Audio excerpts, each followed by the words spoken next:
আপনারা জানেন যে রোহিঙ্গা ক্যাম্পের মূর্তিমান একটি সন্ত্রাসের নাম হচ্ছে আরসার সন্ত্রাসী গোষ্ঠী। এই আরসার সন্ত্রাসী গোষ্ঠী বিভিন্ন সময়ে রোহিঙ্গা ক্যাম্পগুলোতে বিভিন্ন ধরনের অপহরণ, হত্যাসহ লুণ্ঠন এবং অন্যান্য অপরাধের সাথে জড়িত। আমরা ইতিপূর্বে এই আরসার সন্ত্রাসী গোষ্ঠীর উপরে নানা ধরনের অভিযান পরিচালনা করে এই পর্যন্ত প্রায় 110 জন সন্ত্রাসী এবং বিপুল পরিমাণে বিস্ফোরক এবং অন্যান্য অস্ত্র সরঞ্জামাদি গ্রেফতার করেছি।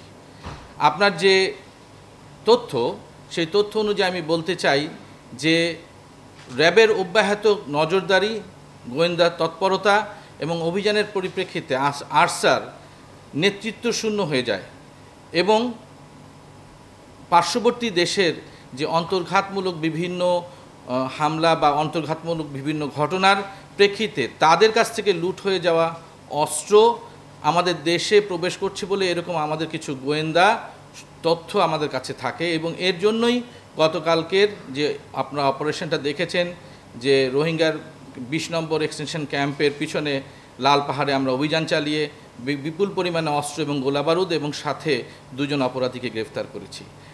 আরসার এই আক্রমণ বা এই আরসার এই ধরনের তৎপরতাকে নিষ্ক্রিয় করার জন্য আমরা স্থানীয় যে থানা এবং অন্যান্য যে আইন প্রয়োগকারী সংস্থাগুলো আছে তাদের সাথে নিবিড় যোগাযোগ রাখছি, তাদের মুভমেন্টকে আমরা ট্র্যাকিং করছি এবং তাদের বিরুদ্ধে আমাদের গোয়েন্দা তৎপরতা অব্যাহত আছে এবং আমাদের যখনই আমরা কোনো তথ্য পাচ্ছি আমরা সেই ব্যাপারে আমরা অভিযান চালনা করছি। গ্রেফতারকৃত যার পিতা হচ্ছে মঞ্জুর মল্লিক, একজন 28 বছরের একজন যুবক।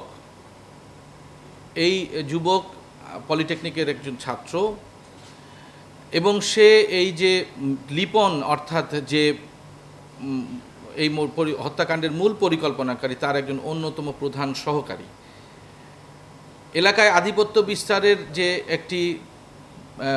আমাদের একটি অপসংস্কৃতি বিদ্যমান আছে, সেই অপসংস্কৃতির একটি ফসল হলো এই হত্যাকাণ্ড এবং এই লিপনের ছত্রছায়ায় সে দীর্ঘদিন এলাকায় চাষের রাজত্ব কায়েম করত, চুরি ডাকাতি এবং বিভিন্ন ধরনের মাদক সেবন এবং মাদক কারবারের সাথেও সে জড়িত ছিল। এর বিরুদ্ধে এই মামলাটি ছাড়াও আরও 3টি মামলা আছে। সো তার মামলা 3টিতে সে জামিনে ছিল কিনা বা কোন ধরনের কোনো কার্যক্রমে সে ছিল আমরা সে ব্যাপারে অধিকতর তদন্তে যাব। র্যাব একটি কথা আমরা বলতে চাই যে র্যাব কাউকে ছাড় দেয় না। আপনারা নিশ্চিত থাকতে পারেন যে এই হত্যাকাণ্ডের সাথে জড়িত অন্যান্য সকল অপরাধীও আইনের আওতায় চলে আসবে।